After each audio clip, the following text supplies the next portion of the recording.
All right, here's how I tie my cut bait rods. This is actually one of my down rods, but it's very similar. It's just a Carolina rig with a different length leader.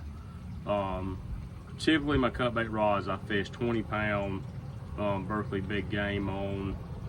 However, sometimes in the summer when I'm cut baiting, I will use 15. I believe lighter line is always better as long as you're not gonna get broke up and whatnot. But this particular rod, I got 1.5 ounce, egg weight, a bead, number 5 or number 7 swivel on a cut bait rod. I'm gonna typically pull a 2-foot leader. Down rods, I use a 3-foot leader. That allows my bait to swim more lively and whatnot. But on the cut bait rods, I will use a live bait on the bottom of these same rods, and a shorter leader seems to help prevent things from getting tangled up as bad and whatnot. You're just not dragging that hook as much. But a 2-foot leader, this is a number 1 Eagle Claw. That's a LO42 J-style hook.